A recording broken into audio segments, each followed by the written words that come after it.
Hi, welcome to Kitchen Chemistry with Essential Wholesale and Labs. I'm Tinica, and today I'll be showing you the different gums that we use in hair and skincare and what their purpose is. So let's go take a look. Today we're going to talk about the different gums that we use in hair and skincare formulations. I won't go too much into the purpose of the gum because there's already too much talking, I think, in this video. But you can click the More button directly below the video and get the details in the actual purpose of each gum. The purpose of this video is to show you exactly what the gums look like when they're hydrated and also how to properly hydrate them. So we're going to start with Agar. So what you see here is Agar, and it is derived from seaweed, and it's an interesting gum because it doesn't hydrate like other gums. So Agar has to be boiled. It has to be boiled. It's best if it's boiled for about 3 minutes. If you don't boil it, I'm just going to kind of show you. This is 1% Agar.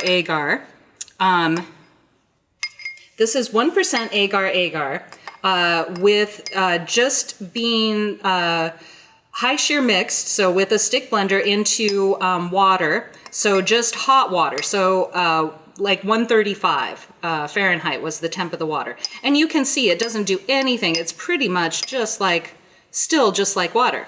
However, once you boil the agar, you get this sort of gel. And I'm going to take it out of the bowl just so you can see exactly how solid it is. So this is, again, 1% agar. And it was boiled for 3 minutes and then just left to cool, and it cools very quickly and it forms a solid, I mean, you can see that that's pretty solid. Even though it's transparent, which is pretty cool, it forms a very clear gel. It forms a very solid gel. So the uses for agar can be, I mean, this could be used for an eye gel. This could be used also for a heat before use facial mask. Obviously, you're not going to want to be putting boiling agar on your face. However, once it starts to cool, you can certainly use it as a mask that will peel off. So there's agar. Now let's go to Gellan Gum. So Gellan Gum makes this, again, all of these are 1%. In 135-degree water, and you can see Gellan is also an incredible thickening agent. So if you use 1% in a formulation, this is what you're going to end up with. So it can be used, gums are great for binding, obviously, for helping to gel products, for increasing viscosity, and also to help with emulsifications. So anyways, there's Gellan Gum. That's kind of what it looks like, 1%. Now let's look at two gums together.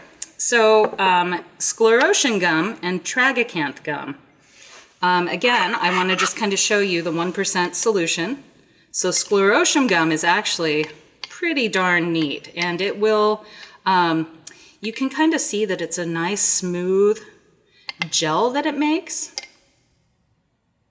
which can be used for, you know, gums can enhance the feel of your product, can be used for thickening, obviously, we've said that, but they're also just, you know, choosing the right gum based on the way that it's going to feel in the end, or the way that you want your product to, the rheology or the movement of the project to go. So there's that one. And let's look at Xanthan Gum. So kind of the same viscosity, but again, a really nice smooth gel. And as you can see with the different colors, hopefully you can see that. So this one is more of a white gum, so it's going to make your, you know, it's going to leave your formulation cloudy, whereas Xanthan is much more clear. Okay, so let's move on.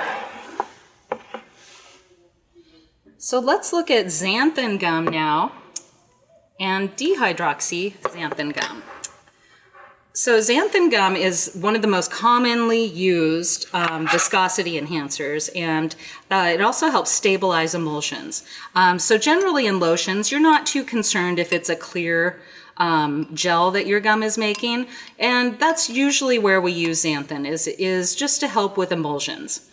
So lotions, conditioners, anything where you are combining oil and water. And it works great. Xanthan Gum is fantastic. Again, a 1% solution. Dihydroxyxanthan would be a great choice if you need a clear gel to form. So this is just a lovely clear gel that forms with dihydroxyxanthan. So this would be used if you want your formulation to remain clear, but still retain the same properties of xanthan gum. Okay, so another commonly used gum, I guess it's not technically a gum, but it's still, we're putting it in that family. Hydroxyethyl cellulose. It is really mostly used for viscosity enhancing and to help with emulsions. And you can see a 1% solution doesn't really do much for viscosity. It does, I mean, it's not quite as flowing as water. So it still makes kind of a nice gel, but it's, again, 1% solution. So you could add more and really thicken it up. If you add too much hydroxycellulose, so, you know, you get up to 2-3% and it starts looking more like snot. And it's not very pleasant, and it doesn't really feel nice on the skin. So I would keep your formulations lower than 2 to 3%. So let's look at guar gum. So guar gum is a great solution for all kinds of stuff. Guar is commonly used in hair care formulations. It's a great gum to use in hair care formulations. Again, click the more video so that, Again, click the more button below the video so that you can read more about each of these gums. But guar gum is honestly one of my favorites. I just like the way that it works. I like the way that it feels. I like everything about it. Guar is kind of my go-to if I'm looking to use, I can find, we have organic guar, which is lovely, and I often use it if I'm trying to create a 100% organic formulation or emulsion. Okay, let's look at Konjac. Konjac is a really interesting gum, thickening agent. It has all kinds of great properties. Gosh, it's been used in China. They use it for everything from making baby diapers to skincare. They pretty much use it for everything. I'm gonna kind of ruin Chinese food for you, maybe. Konjac is what they use to make when you go and get like pot stickers at a restaurant. Often the wrapping is made with konjac. So it's kind of an all-around great thing that they use in China. We use it here, obviously, in hair and skincare formulations, and it just makes a really lovely gel, a nice, clear, lovely gel. Again, 1%, and you can kind of see what it does to the viscosity at 1%. Oh my goodness, we have a lot of gums. Okay, finally, let's look at Acacia gum. So Acacia gum is fast becoming one of my favorite gums, and it is so interesting. Acacia is so interesting because it does nothing at all for viscosity. However, Acacia has a really unique property where it will help emulsify waters and oils.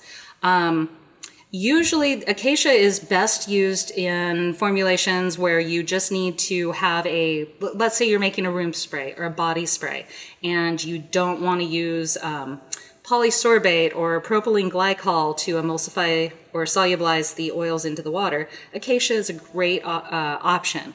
And we actually will have a video soon, if we don't already have it posted, about using Acacia as a binder. So anyways, that was all of our gums, and I'm just gonna go ahead and put them all out here for you again so you can see them. And again, click the more button for information about the gums and how to use them. And we hope you enjoyed our video. Please subscribe to our, to our channel for more great videos. And thanks for joining us today.